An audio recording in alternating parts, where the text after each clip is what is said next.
Hey there, Internet. It's Centipede here again. This time with a response to nspiyr, who is responding to something I said in one of my vlogs, which I stopped due to some in-life problem, but that's getting better, so I should get back into it. But back to the point. Um, nspiyr, I'm glad to meet you. I'm glad to discuss these things with you, and let it be known ahead of time that I respect how you're going about this. I've had to deal with slightly more, how can I say, forceful proselytizers in the past, and the fact that you're willing to discuss this is good. I don't, this is to me a matter of opinion. I have my own truth. I see that you have your own, and I'm not trying to convince you otherwise. And I know that you're trying to do good by me, so I accept that.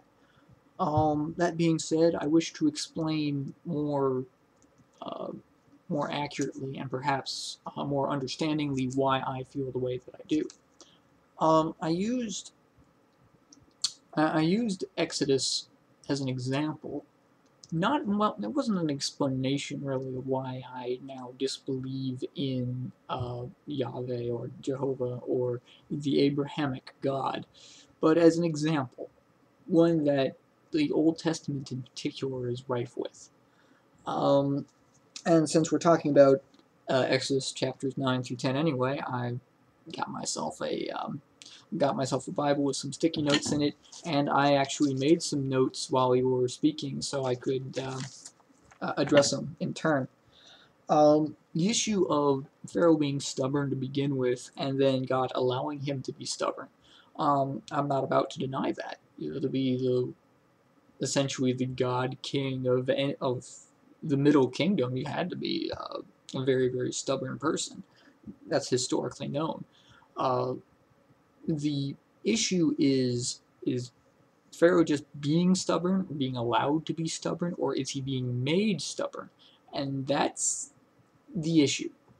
In Exodus chapter 9, Moses makes the first request to leave, and Pharaoh says no, and then there's thunder and lightning and storms. Uh, Exodus chapter 9, verse 27. And Pharaoh sent and called for Moses and Aaron and said to them, I have sinned this time. The Lord is righteous, and my people and I are wicked. Entreat the Lord that there may be no more mighty thundering and hail, for it is enough. I will let you go, and you will stay no longer.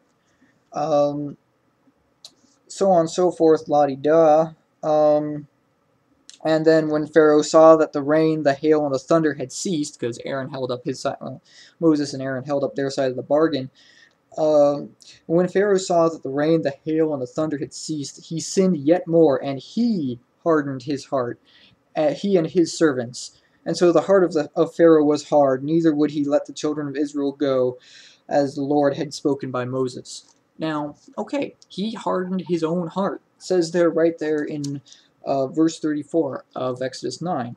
Problem is that in the very first verse of Exodus chapter 10, now the Lord said to Moses, Go into Pharaoh, for I have hardened his heart, and the hearts of his servants, that I may show these signs of mine before him. Now, how I read that is God himself has hardened Pharaoh's heart so he can show off. And that you might tell in the hearing of your son and your son's son the mighty things I have done in Egypt, and my signs which I have done among them, that you may know that I am the Lord. So now it's kind of, the intent has changed. The Israelites can't leave until Pharaoh says they can go. But God is now hardening Pharaoh's heart, not just to, to stick it to the Pharaoh, but so the Israelites know, yeah, you're God, I'm your God. Pay attention to me. And that does not sit well with me. And you see it again and again in this chapter. Verse 16, after the plague of locusts. Then Pharaoh called for Moses and Aaron in haste and said, I have sinned against the Lord your God and against you. Now therefore, please forgive me my sin only this once, and entreat the Lord your God, that he may take away from me this death only. And so you went out from Pharaoh and entreated the Lord. So the Pharaoh is saying, okay, these locusts, they're bad. Take them away. I'm sorry. And the Lord turned a very strong west wind, which took the locusts away and blew them into the Red Sea. There remained not one locust in the territory of Egypt. But the Lord hardened Pharaoh's heart, and he did not let the children of Israel go. So the problem is with your argument that I see is Pharaoh starts out stubborn. Pharaoh is convinced. Pharaoh says, please stop this. Guys go, okay, tell God. God stops it. And then God goes, no, I've got another trick up my sleeve. I've really been wanting to do that locust thing. And 24, then Pharaoh called to Moses and said, go serve the Lord, only let your flocks and your herds be kept back. Your little ones also go with you.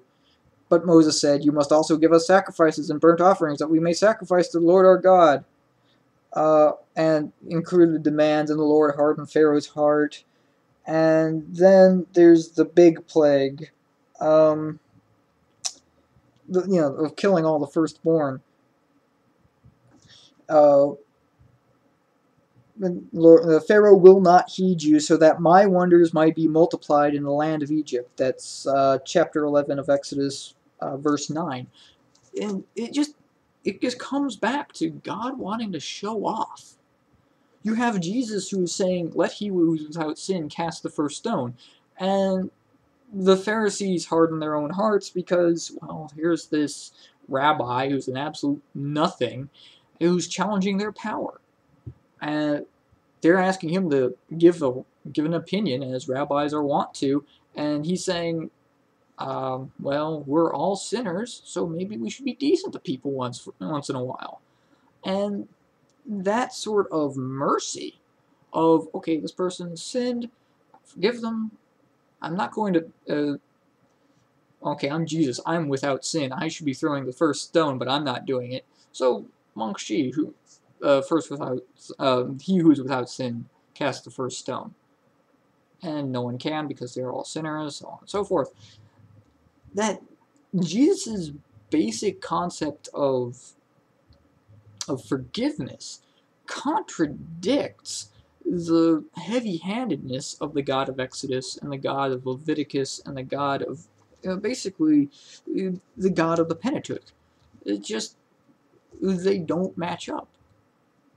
And to me, I see this dichotomy, and you have an issue of either a mildly schizophrenic God, which I do not wish to believe in, a honestly dystheistic God who is actually actively evil, to the point of, oh, okay, I'll make people suffer some more, and then I'll make them, and then they'll forgive and want forgiveness, and then I'll make them suffer some more, and then to forgive the entire world, I'm going to functionally kill myself, but not, because I really dig pain. This is what I perceive, and this is why Christianity as a revealed religion does not quite work for me.